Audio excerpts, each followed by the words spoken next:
Hi, welcome to Sacred Enzyme. I'm Stacy. So I want to talk a little bit about Gomer from the Bible because the last video that we just did, there is a word that sounds a lot like Gomer that means Chimera. Okay. All right. So Gomer, let's talk about who Gomer is. Gomer is the wife of a prophet, Hosea, which I think Lorna Byrne refers to, and he must have been an angelic human from a higher dimension because she talks about angel Hoses, Hoses, I believe is how she spells it. So I think that Hosea was actually a higher dimensional being from another place. So Gomer was the wife of the prophet Hosea. In some traditions, she's labeled as a prostitute, but the more accurate description is that she was simply promiscuous and had extramarital relationships.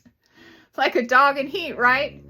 Gomer and Hosea's relationship, an ancient Israelite marriage, okay, shows how women were ostracized for extramarital sex while such behavior was tolerated if not encouraged in men, paralleling the relationship between Israel and God.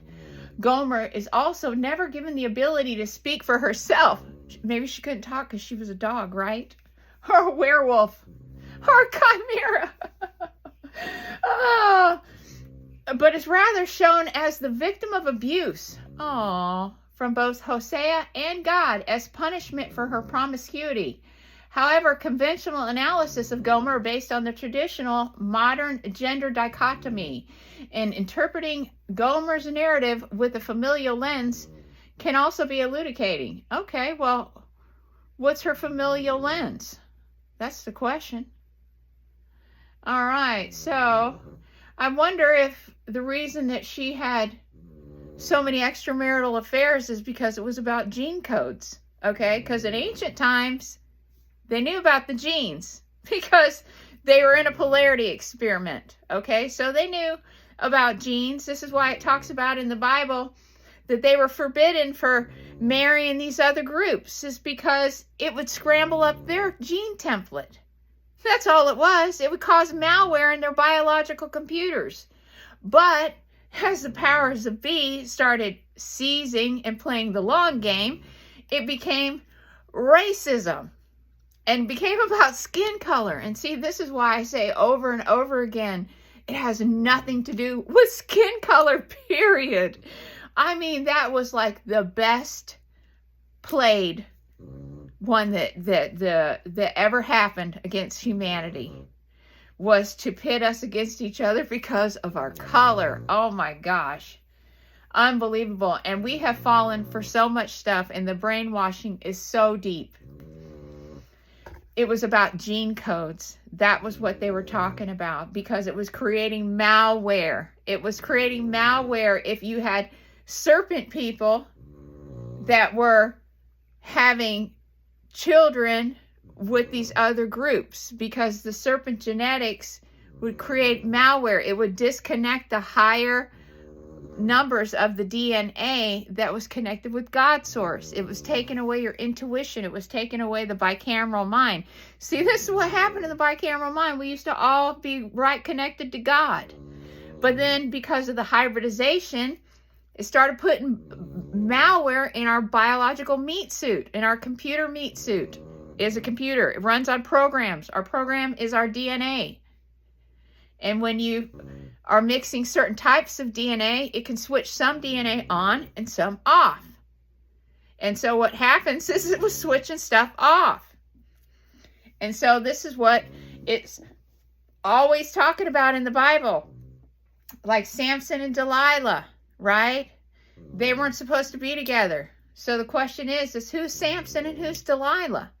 Remember, Samson was powerful with his hair. Here we go. Another story about hair and strength. So what was it about Samson's hair that made him so strong? Right?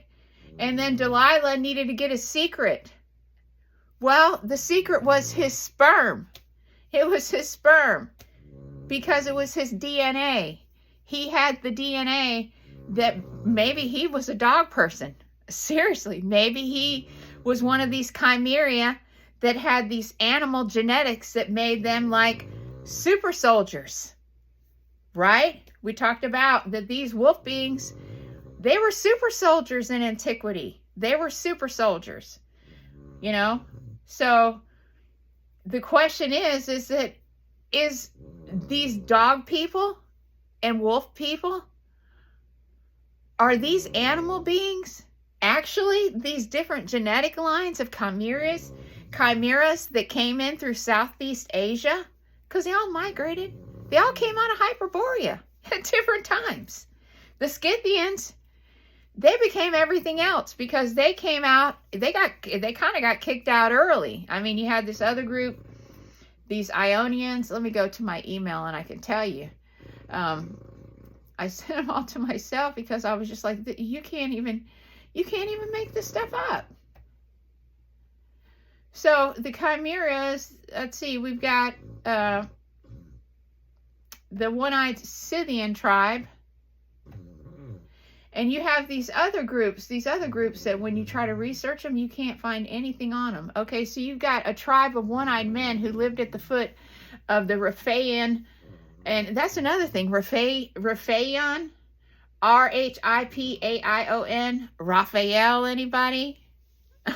Right? I mean, this is a group of people. Archangel Raphael, he's a collective. And they all have animal avatars that are mixed in with their humanoid appearance. I'm telling you. Okay, they warred constantly with the gold guarding griffins, but the real spelling of this tribe of griffin beings is called Gryphs. G-R-Y-P-H-E. Gryphs. And they were winged beasts with the heads of eagles and the bodies of lions. But you always have to remember that eagles and reptiles are very closely related because the avians created the reptilians. And because of the hybridization, they had malware. And this is why you have the reptilians that are doing what they're doing now, is because they're stuck in polarity. So you had serpents, eagles, serpents, birds, and lions. You had Lyra. You had one of the original founding races, which were these avian bird beings. And I'm still trying to figure out who exactly that was. I know that Thoth did those teachings. And Melchizedek is Archangel Michael, and he's a lion. I think actually he might have been the griffin. It was Michael, you know, but the polarity experiment got out of hand. And I think they were the Romans too, the Scythians. I think they were the Romans because they built Venice. And Venice is all about Archangel Michael. And you know, the original human form, I don't think it was white and I don't think it was black. I think that it was in between. I think the skin tone was just, I think what we would call like a modern day, like an Eskimo. You know, that's what I think that the original looked like, because that's what the World Mother looks like. She looks like she kind of looks like an Eskimo. And at the same time, she kind of looks like a Hun. I don't know how else to explain it. And then there's this movie called like The Last Emperor, and it's like a child. She really has a very childlike appearance to her. I don't know how else to explain it. But she was also sitting down on the ground, and she was covered in like a fur like this. And I couldn't tell if it was her fur or if it was like a fur wrap. But it covered the body, and I couldn't see her body because it would just look furry. You know, she could have stood up and she could have had a dog body or a wolf body for all I know. But it did, the color of the fur did look like one of those dark gray wolves that have like the salt and pepper in it. And it just looked so incredibly silky soft. I mean, silky soft, like when you first wash your dog that has super soft hair, and it's just like smooth as silk. I mean, that's how her hair looked, and it was long too, like this long, real long. But you know, it's interesting that same color hair, I do see that same color hair on shepherds, Australian shepherds, German shepherds, huskies, all those wolf kind of dogs. They have that black hair that has the gray and the white kind of mixed in it, and it's mostly like black and dark gray, or dark gray, and that's how she looked. So you know, I think that all these Scythian tribes, they just branched out. They all came from these groups. They were all Chimerians. They were all chimeras, and they were different animal avatars. And I think that we're going to go back and see that a lot of these words, they're root words of them that go and they kind of finger point to different figures that are in the Bible. And I'm thinking about all of these twins that are in the Bible, because the twin births go all the way back to the beginning. And even when you read the myths and the tragedies and all about the Titans, they all had a twin. Almost all of them had a twin. And that is because twins are one of the genetic markers of these bloodlines. So if you have twins, you come from Nephilim. You come from the Nephilim. They all had twins. They all had twins. Families that have twins in them are Nephilim genetics. So you came from Hyperborea, my friend. But I mean, there's just so many crumbs here. I just want to keep reading this stuff, because I mean, you know, you've got this one group that's called like Phio something, and I think that this group is the fish people, and I think that this is where we're going to get the Atlanteans. And then we've got Lemuria, the lemurs. You know, lemurs, I mean, let's think about it. I mean, maybe some people did come from lemurs. So what? So what? You know, they're pretty smart. Lemurs are pretty smart. They've managed to survive all of these years after we've had these mass sinkings of continents. So, you know, I don't think there's anything wrong with the lemur avatar. I think it's pretty clever. You know, if I could climb everywhere I needed to go, and if I was quick thinking and I was nurturing and mothering, you know, when I think of primates, I think about how mothering that they are. You know, they carry that little baby around right on their body, you know. So I mean, that might have been where Lemuria came from, because Lemurians and Mu, you had this group of people that they signified the mother energy, you know, the nurturing, the loving, the heart chakra, the heart center. So, you know, they were all carrying different frequency, because let's remember, the animals have a frequency number, okay? They all resonate at a certain frequency. Like, you know, dogs, they never stay mad at you. They never stay mad at you. And if they do pout and stay mad for, you know, time, or if they're jealous or anything like that, I'd say that their next incarnation's going to be human. You know, we're all going up. We're evolving. You know, when consciousness comes in, I know that all my animals that I have now, their next step up is human. Their next lives, they're coming in as human. These animals are getting superhuman with all of these ascension codes that are coming in through the planet right now. But I mean, we have all of these groups. We have all of these groups. You've got this. It's talking about Apollo being known as Phoebus and Phoebus, Phoibos. And then they're talking about these one-eyed amphibians. And then you can take that word and you can look, and that can that be Mycenaeans or Aphasians? And then we've got the Gryphs, Grypes, which is the people that were griffins. You know, they came from griffins. These are the bird people. You got the bird people. My grandmother, she comes from these bird people. I know she does. I've seen this bird lady. This lady that has like this eagle nose. She has these feathers that come out. And she always wears like this kind of material. And unbleached linen. And she has a gown on, and she has human hands, because she held her finger up like this at me, and she went like this, and when she started to, I thought something was going to shoot out of her. I didn't know what the heck I was looking at. My mom, she's shouting, and that's the other thing is, why would I be astral traveling with my mother unless it had something to do with the fact that she needed to be there? It's because it's from her mother. It's from her mother. My grandmother looked like a bird when she got old. She fed every bird in the daggum 10-mile vicinity, came and ate.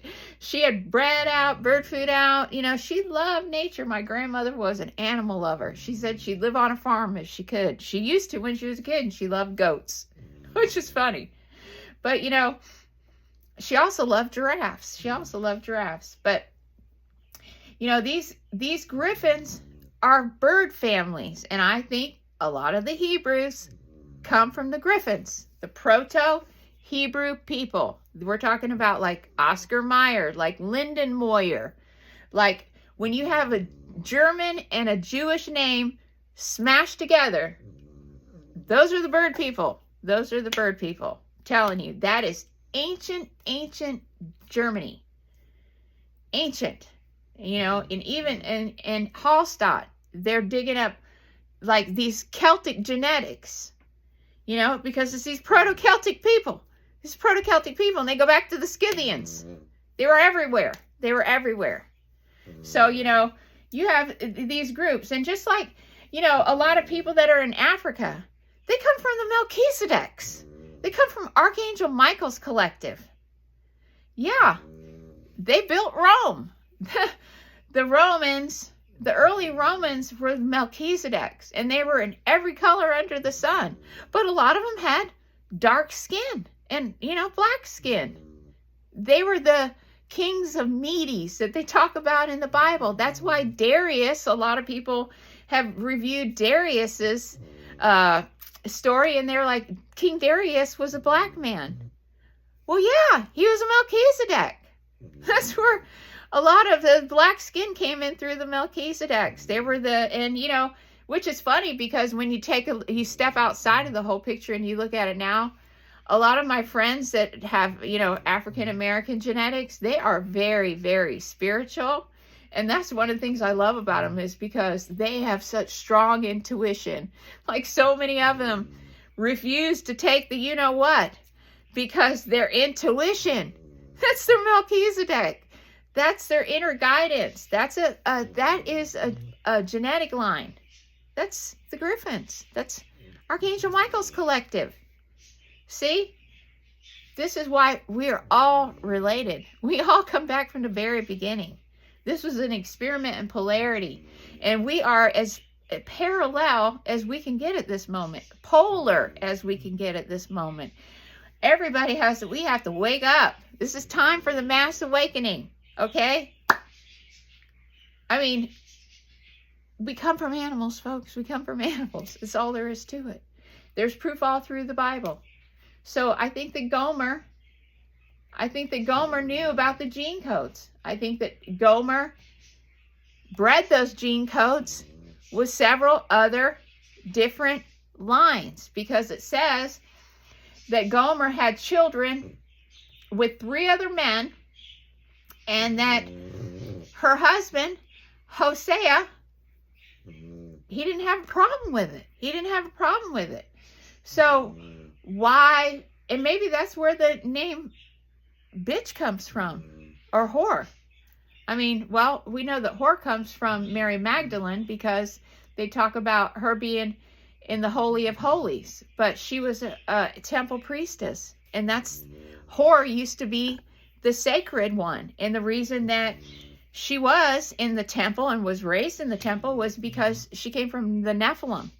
And so she had a certain genetic pattern that they were trying to keep, so they could keep putting it back into humanity for the ascension cycle that's coming, that's right now. See, this is what Mary was about, and Mary's mother was about, and it was about gene codes. That's why they were the saviors. Okay, so Mary, she was married off. She had 2 husbands. She had children with John the Baptist, and she had children with Jesus, number 9. There were 2 different gene codes there that needed to come back into the bloodlines of the world. Okay? And then we had Jesus that had the perfect 12-strand template. He came in with all 12 intact. And he was set up to breed with every one of the 6 races that was on the planet. Every one of them. To put those gene codes back in. So that when he came back, he would be completely back in 2,000 years. Because we went forth. We went forth and we put the codes back. This is what the whole thing was about. He saved us because he came back. All of the hybridization, the world had just fallen into complete Sodom and Gomorrah. Remember when Noah was building the ark? The hybridization had gotten so bad, they were just like monsters everywhere. They were climbing the place top to bottom. They were tearing the world apart. They had just, their codes were so scrambled and their malware was so bad. These people were like lunatics. They were literally like zombies. Right? Noah, who apparently in his small group of people, they were the only ones that somehow or another hadn't scrambled up their gene code. And so they were like, okay, you got the genetics. You can bring this one, because she's got certain ones of these templates that need to come back into the gene code with your offspring, right? So maybe we need to look at Noah's sons' wives. Were one of them a she-wolf? That's what we're going to look at next. So, I want to hear what you guys think. Sounds kind of crazy. I know it does. It's time to open up your mind, folks. It's time to open your mind. There's no being offended at this point. There's no being offended at this point. We need to just totally take that off the table. Get out of the ego. And if this information offends you, then you need to go back and address your shadow work. Because we're not using filters here. We're not playing all these silly games trying to pretend that we're something that we're not. And we're having real conversations here. And if you're so squeamish that you can't talk about things that you can't see or that you're not willing to even listen to, then this is not the right space. So come back in a little while, because everybody is on a path for awakening. And when the time comes, you'll come and find me, or you'll come and find someone else and say, hey, you know what? I want to learn about this stuff. And so when the time comes, you'll find me, because we're living in the past, the present, and the future all at the same time. So, not everybody's going to be on the same path, and that's okay. It's okay. And not everybody's going to agree with what I say, and that's okay too. I'm not here for everybody. But when you're tapped in and you're tuned in, when you know, you know. And you know. And that's all I can say. So when you come and find me, I'll be here. Living past, present, and the future, all at the same time. We all come from God's source. We were all emanations of a primal sound field. And we came in animal avatars. And we've progressed since then. We've had upgrades. We've had upgrades from the Anunnaki. We've had downgrades from the Anunnaki. We've had downgrades from the reptilians. We've had upgrades. We've had upgrades from Jesus. We've had upgrades from Mother Mary Magdalene. We've had upgrades throughout time, and we've had degrades.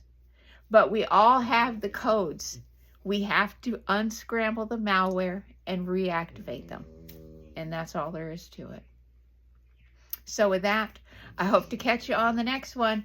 So the next one, we're going to dive into Noah's sons and their wives and see if we can find any dogs in the house, any dogs in the ark. So I hope to catch you on the next one. Thanks for watching Sacred Enzyme. Bye-bye.